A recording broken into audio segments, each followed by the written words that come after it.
நாமத்துக்கு மகிமை உண்டாவதாக. இந்த நாளிலும் ஒரு வேத வசனத்தை நாம் தியானிக்க போகிறோம். நீதிமொழிகள் 16ஆம் அதிகாரம், நீதிமொழிகள் 16ஆம் அதிகாரம் 32வது வசனத்தை யாராவது ஒரு வாசி.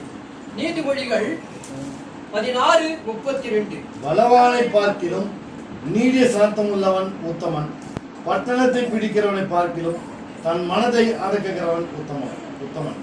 பலவானை பார்க்கிலும், நல்லா அடிக்கோடிட்டு வைத்துக் கொள்ளுங்கள், ரொம்ப முக்கியமான ஒரு வார்த்தை. நம்முடைய கிறிஸ்தவ வாழ்க்கைக்கு மிக மிக மிக முக்கியமான ஒரு வார்த்தை. பலவானை பார்க்கிலும் நீடிய சாந்தம் உள்ளவன் யாராங்க? உத்தமன். அந்த உத்தமனை பிராக்கெட் பண்ணி வச்சுங்க. பட்டணத்தை பிடிக்கிறவனை பார்க்கிலும் தன் மனதை அடக்குகிறவன் உத்தமன். இந்த ஒரு வசனத்துல 2 தடவை ரிப்பீட் ஆகும் உத்தமன் அப்படின்ற அந்த வார்த்தை. அதாவது நம்ம பலசாலியா இருக்கிறத காட்டிலும் நீடிய சாந்தம் உள்ளவனா இருக்கும் போது நாம் உத்தமனா இருக்கிறோம். நம்ம போய் கஷ்டப்பட்டு ஒரு பெரிய பட்டணத்தையே போரிட்டு பிடிக்கிறத காட்டிலும் தன் மனதை, இந்த மனதை அடக்குகிறவன் தான் உத்தமன். அன்புக்குரியவர்களே, வேதத்திலே பல காரியங்கள் உத்தமன் என்று சொல்லப்பட்டிருக்கிறது. யோபு என்கிற ஒரு மனிதன் இருந்தான். அவன் எப்படியா உத்தமனும் சன்மார்க்கனும் தேவனுக்கு பயந்து பொல்லாப்பை விட்டு விலகுகிறவனா இருந்தான். அதே மாதிரி ஆபிரகாமை பார்த்து ஆண்டவர் சொல்றார், டே நான் சர்வ வல்லமை உள்ளவடா, எல் ஷடாய் தேவன், நீ எனக்கு முன்பாக உத்தமனா, எனக்கு முன்பாக நடந்து உத்தமனா இருன்றார். அது ஏன் அந்த வார்த்தையை சொன்னார் அப்படின்றத அதுக்கு 16ஆம் ஆதியாகமம் 16 நீங்க வாசிச்சீங்கன்னா புரிஞ்சுக்கலாம். ஆண்டவர் இவனுக்கு வாக்குத்தத்தம் கொடுத்திருக்கிறார், உனக்கு ஒரு குழந்தையை கொடுப்பேன் என்று ஒரு வாக்குத்தத்தத்தை கொடுத்திருக்கிறார். ஆனால் காலங்கள் ஓடிக்கொண்டே இருக்கிறது. 25 ஆண்டு காலம் ஆகிறது. அதுக்குள்ள பொண்டாட்டி பேச்சை கேட்டுக்கிட்டு இன்னொரு கல்யாணத்தை பண்ணிக்கிறாரு. அப்பதான் ஆண்டவர் 13 வருஷம் இடைவெளி அவங்கிட்ட பேசவே இல்லை.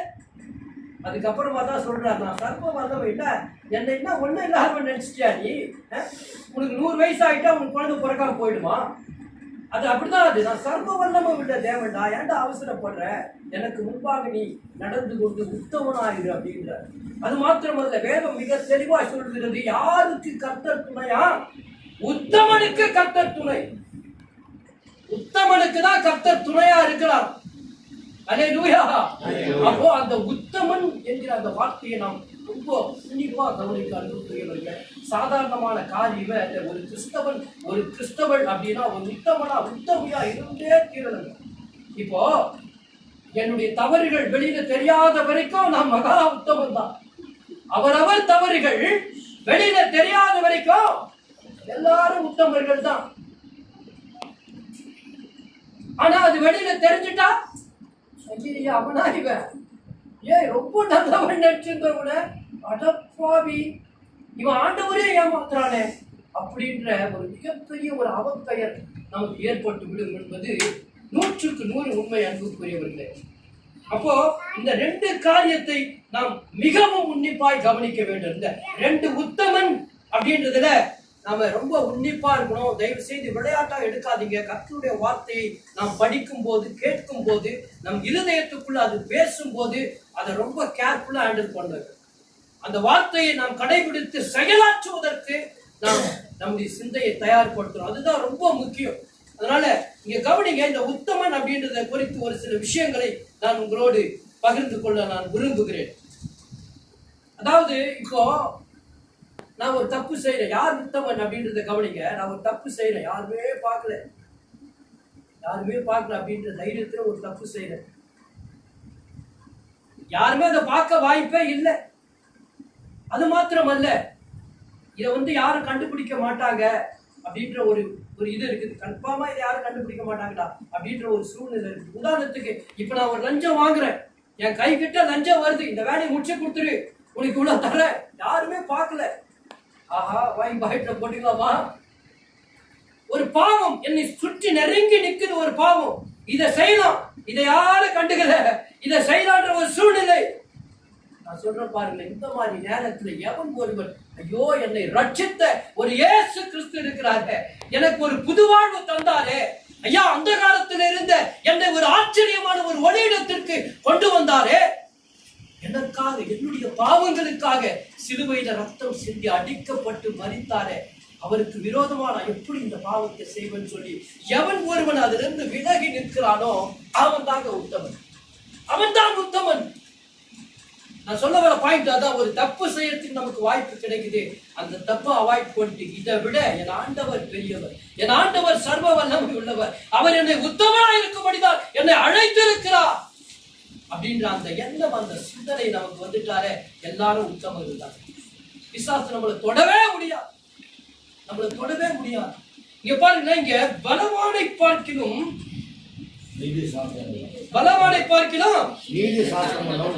உத்தமனா. பலவான் அப்படின்ற போது உடல் பலத்தை கூட குறிக்குது இல்ல.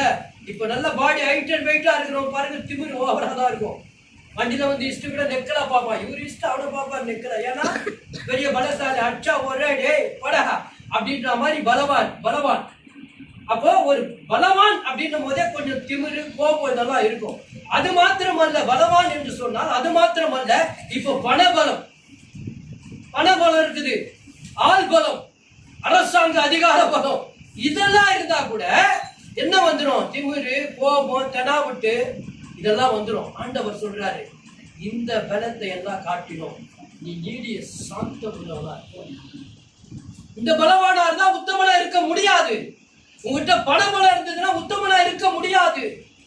ஆள் பலம், படை பலம் இதெல்லாம் இருந்தா உத்தமனா இருக்கவே முடியாதுங்க. கொஞ்சம் தெனாவுக்கு இருக்கதான் செய்யும். அதனாலதான் இங்க வேதம் சொல்லுது அழகா, நீ நீடிய சாந்தம் உள்ளவன் உத்தமன்.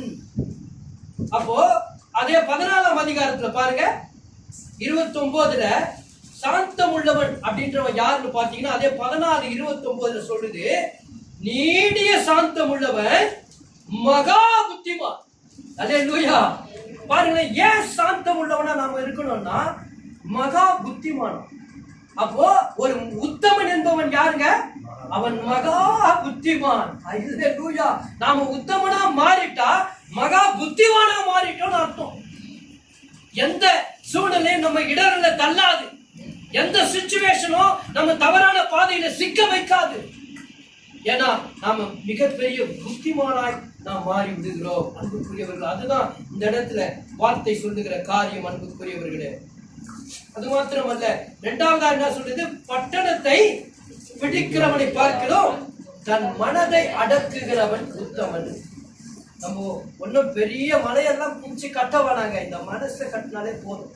ஏன்னா இதுக்குள்ள இருந்துதான் எல்லாமே வருது. இதுக்குள்ள போறது ஒண்ணு இல்ல, இதுல இருந்து வெளியில வர்றதுதான் தீட்டுள்ளதா இருக்குதான். அதனால இந்த மனதை தான் நாம் அடக்கணுங்க, அதுதான் முக்கியம். இப்போ இந்த சாந்தம் உள்ளவன் அப்படின்னா பாருங்க, இந்த ஆவியின் கனி கலாத்தியர் 5:22 நம்ம படிக்கிறோம். அன்பு, சந்தோஷம், சமாதானம், நீடிய பொறுமை, தயவு, நற்குணம், விசுவாசம், சாந்தம். எத்தனாவது இடத்துல வருது? 8வது இடத்துல வருது. ஏன் சாந்தத்தை 8வது இடத்துல எப்படி போய் வச்சார்னா, இந்த 7 காரியங்களும் நமக்குள்ள வரணும். இந்த அன்பு, சந்தோஷம், சமாதானம், நீடிய பொறுமை, தயவு, நற்குணம், விசுவாசம், இந்த 7 காரியங்களும் வந்தாதான் 8வது அந்த சாந்தம் நமக்குள்ள. இது இல்லாம சாந்தம் வரவே வராது. அன்பு இல்லாம சாந்தம் வராது, சந்தோஷம் இல்லாம சாந்தம் வராது. நீ டென்ஷனா இருந்தா எப்படி சாந்தம் வரும்? அப்போ இந்த 7 காரியங்கள் நம்முடைய வாழ்க்கையில ஈடேறும் போதுதான் இந்த சாந்தம் நமக்குள்ள வரும். இந்த சாந்தம் வந்துடுச்சுன்னா இந்த மனதை அடக்குகிற காரியம் வந்துடும். அதாவது இச்சை அடக்கம். 9வது என்ன கனிங்க? இச்சை அடக்கம். அதுதான் மனசு அடக்குது. சும்மா பார்க்கறதுக்கெல்லாம் ஆசைப்படுறது அப்படி இல்லாம இந்த மனதை அடக்குகிற காரியம் அதுதாங்க. அதனால இந்த இரவு நேரத்தில் நம்மை நாம் சிந்தித்து பார்க்க வேண்டும். தேவன் சொன்னாரே, அன்று ஆபிரகாமுக்கு சொன்னாரே, அதேதான் இன்னைக்கு உங்களுக்கும் எனக்கு முன்பாக நடந்து கொண்டு உத்தமனாயிரு, உத்தமையாயிரு.